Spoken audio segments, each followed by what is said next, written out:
Hello, and welcome to another episode of the Deal Scout. I'm your hostess, Susan Reilly, and our guest today is someone I've known my whole life.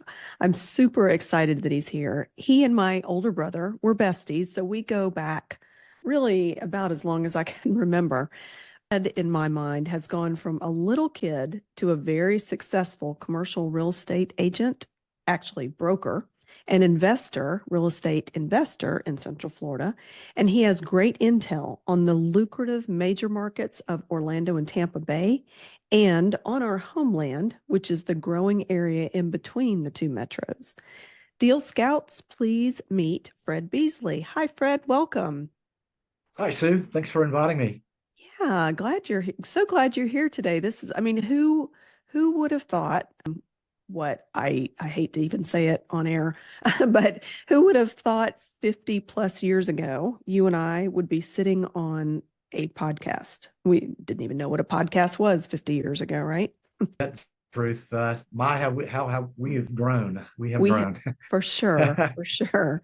Well, as I said, you and I go way back, and I remember your mom, Doris. She was a lovely lady.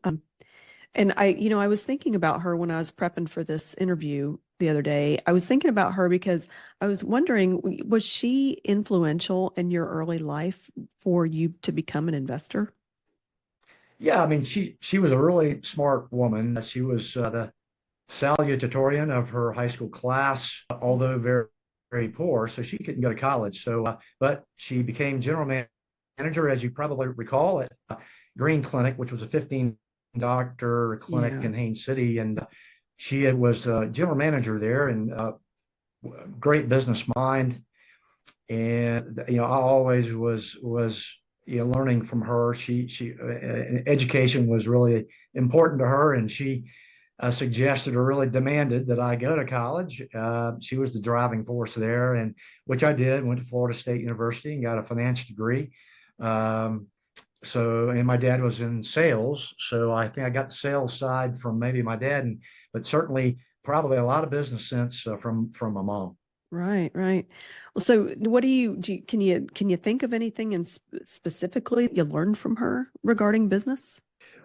Well, I started a two vending machine, a little business at Green Clinic when I was about 12 or 13 years old. She kind of Yeah. got me. So I was filling the machines and buying product from the Coca-Cola company and, taking the money. And she was helping me save the money. And that was kind of a bit of a start there, as far as, my early business career, if you will. Right.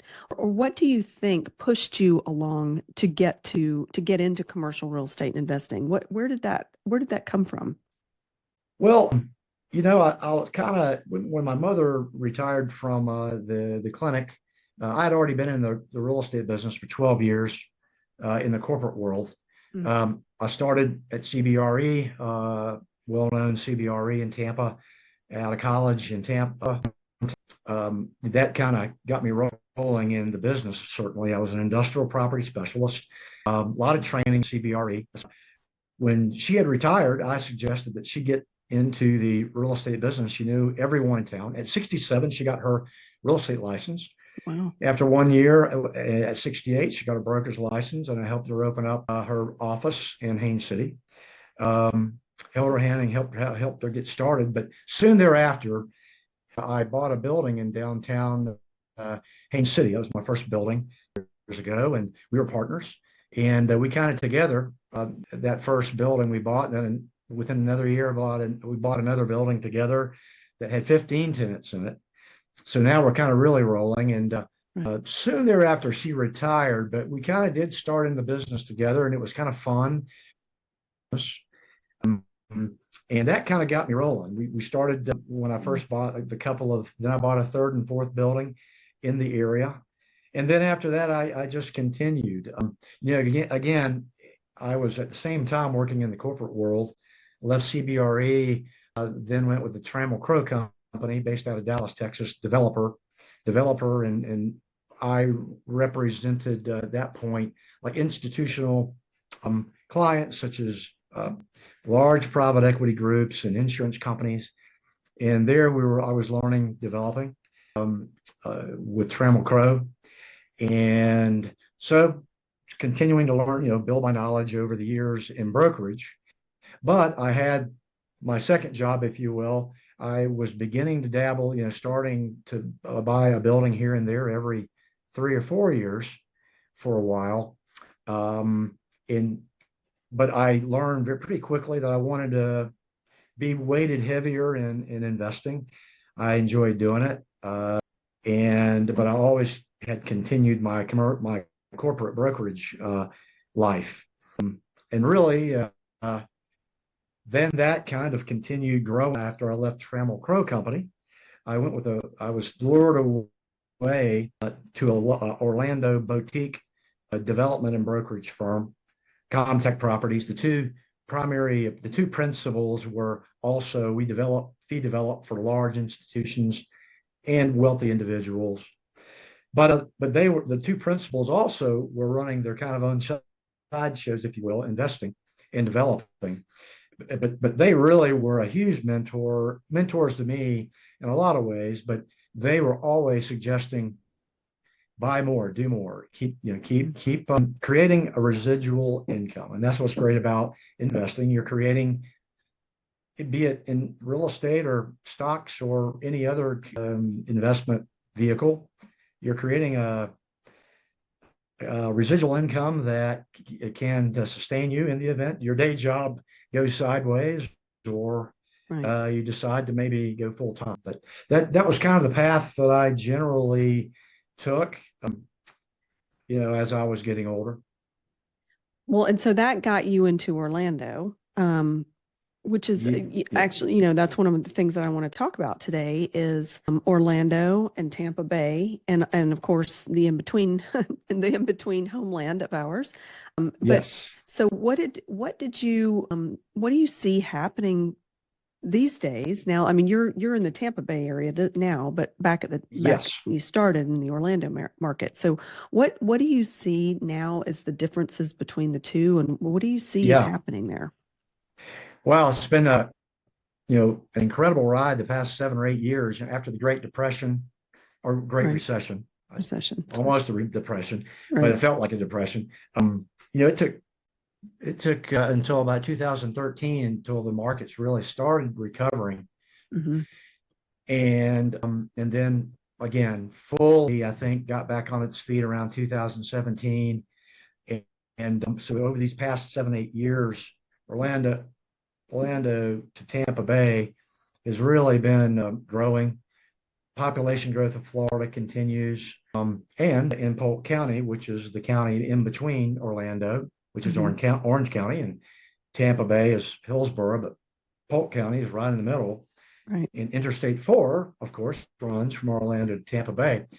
But when I was in Orlando, just up until a year ago, I was still working all of Central Florida, not as much Tampa Bay, but definitely in a brokerage capacity and investing in Polk County also. It was kind of one market to me, being adjacent, easy to get to.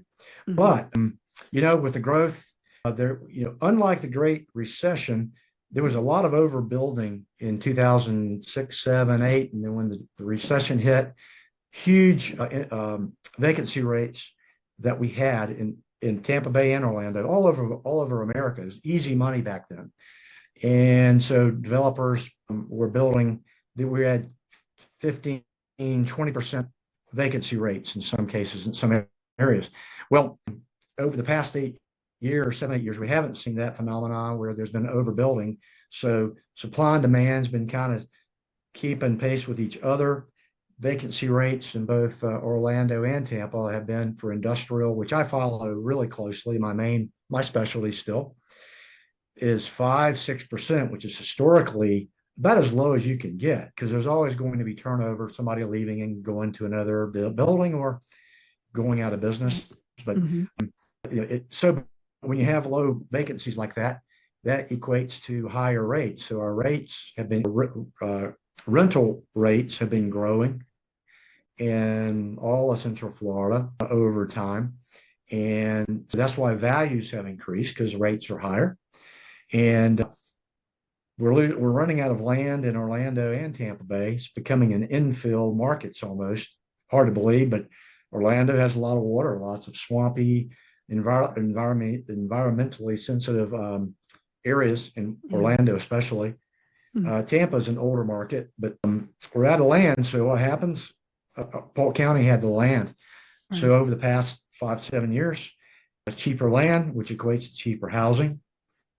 So housing is booming in our area that we were born and raised. Haines City, Winter Haven, Lakeland is exploding, and what follows next is commercial, and but cheaper land. So in Polk County, a lot of the big developers, there's no more land for industrial, especially, and residential for that matter. So they've been moving into Polk County. Right. Likewise with Tampa Bay. Can't go west because it's the Gulf of Mexico. So they go east into Polk County also. So everyone is piling into Polk County from both sides. And it's, industrially wise, it's primarily big box warehouse, like 200,000 to 1 million square feet of buildings that are being built for industrial. Where there's housing, then there's going to be retail. Then you're going to have the neighborhood shopping centers, and Starbucks shows up. So you're getting the national retailers coming in, following all of that residential. But Orlando market though is a bit of difference there. Orlando is Disney World, theme park, Universal. So there's been a lot of support from all the companies that support Disney and all these theme parks, staging and lighting. You've got lots of users, sound companies, hotels. We have lots of hotels for the tourist industry. So all the companies that support the hotel industry. So we have a lot of those kind of companies in Orlando. There's some high tech going on around the University of Central Florida area, especially lasers. Not many people know that. But a lot of big laser companies are coming in, but they're more flex type product. They're more I'm sorry, they're more what? Flex space, more office, a little bit of warehouse in the back, but a lot of employees at computers, either manufacturing, assembling, or on a computer designing something. Tampa Bay, older market with the port. So you had a lot of older, Tampa Bay used to be 4 times bigger than Orlando, but now they're really relatively pretty close industrial market size. But Tampa is, again, an older market. There is some infill deals that are occurring. Land now is pushing $1 million an acre for industrial in Orlando and Tampa. Used to buy it all day long for $100,000 an acre. Polk County is now pushing, used to be at $50,000 an acre. Now it's 150, quickly rising. So a lot of developers and speculative land purchasers are going in and saying, hey, it's natural, it's just going to keep going. So they're buying land banking in Polk County. And the problem though with this quick growth is they're running out of services, water and sewer infrastructure. So that's going to naturally slow some of the growth down because the infrastructure, water and sewer is not keeping up with the really rapid growth and demand that's natural everywhere in the United States or in the world. It takes time to build those water plants and sewer plants to keep up with the growth.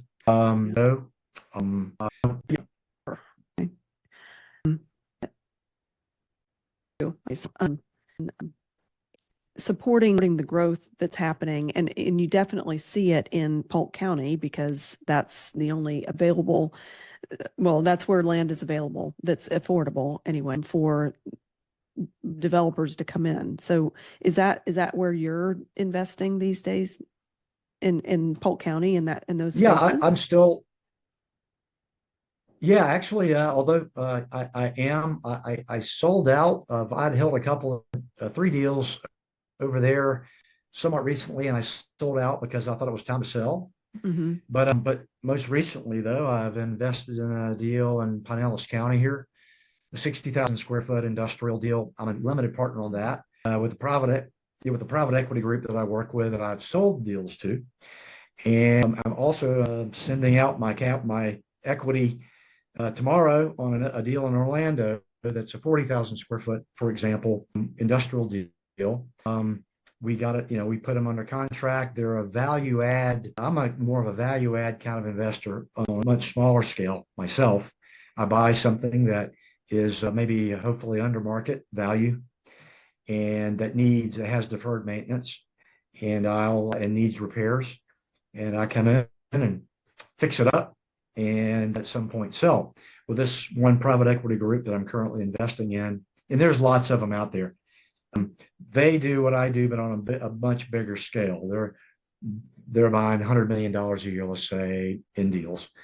And actually, the principal of the company is from Lakeland originally. Oh, wow. Okay. And there's a bit of a connection there. He actually lives in Boulder, Colorado, but in the company's out of Boulder. But anyway, that's what I've been doing most recently.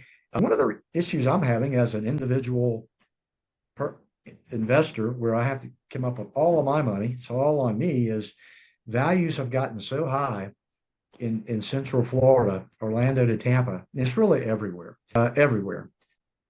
It's gotten so high. It's so much higher than where they used to be. The ante it takes to get into a deal these days is much higher, and that means more debt and more everything. And I've been searching for, I typically am looking for 10,000 to 30,000 square foot deals I can do on my own. But boy, the last couple of years, values have gotten so high, but that's all based upon the rents getting much higher than they used to be. And it's almost, it's a problem with getting older is I used to buy warehouses at $20 to $30 per square foot. Now they're $150 a square foot for a old metal warehouse. And I'm having a hard time wrapping my brain around that, like a lot of individual investors are. And a lot of bigger investors now are kind of dropping down into smaller deals that they used to not drop down into. So the competition's gotten greater from bigger players. And so I've kind of gone this route of being an LP, limited partner, in these other deals where I'm totally hands off. Though on the other hand, I don't get the calls at night when the pipe breaks or the roof is leaking, and I'm just I'm an investor. Although I'm only going to make a certain amount of return that could be 30 to 60% of what I used to make. Do you see yourself space between Tampa and Orlando, the two metros? Do you see yourself maybe building a bank of small bay warehouses somewhere? Yeah, but boy, again, the ante. I've always kind of, and I guess I'm comfortable with saying I never desired to get too big. That requires a bigger ante. Because when the music stops, like a recession, you can get in a lot of trouble. But I would love to have more small bay again. I sold off a couple of deals because I couldn't resist the flip and to go ahead and put proceeds back in the bank, and I'm looking. But I would love to maybe do some development. I have been looking at some land. I'm very comfortable in Polk County. I know. We all still know a lot of people there, and attorneys, commissioners, and so forth. That never hurts, right? To have that kind of help. But no, I still have a lot of fire in my belly to continue doing independent deals and working although I'm in Tampa Bay now, still working Orlando. I'm just investing in an Orlando deal. Next few days, but I'm wanting to get back into that Polk County area because it's just going to continue growing and everything is going to continue becoming more valuable. Yeah, for sure. But it's rapidly catching up with rates, are rapidly catching up with Orlando and Tampa, which is amazing. But Interstate 4, you drive down Interstate 4, and now all the interchanges are being expanded. Now the retail will be coming in, and it's just Orlando to Tampa along Interstate Interstate 4 is just going to close up and be solid development, within 10 to 20 years. It, it'll appear that you're just going from one, staying in one large metro area, I'm afraid. Yeah. It Yeah. seems like the way things are going, but our things are changing over there. I remember my grandfather saying that my mom's dad, when I was a little kid, I remember him saying that at some point the two Orlando and Tampa was going to be grown together. I remember him Yeah, saying that, and I was probably yeah, 5. And it's a long time sure. ago, but I Yeah, mean he's so right. And I mean we really have seen that for the last 30, 40 years. Can tell that that is absolutely what's yeah, going to happen. More and more people want to sure. be in the Sunshine State. So, Right. yeah, yeah. So, Absolutely. It's still happening. And COVID ran a lot yeah. of, not just COVID, but I guess tax policies and business friendly, yeah, or the lack of business friendly policies are driving a lot of people to the state. We do seem to have a business friendly government, and it is definitely, you're hearing a lot of investment banking companies coming out of New York, coming into West Palm and Miami.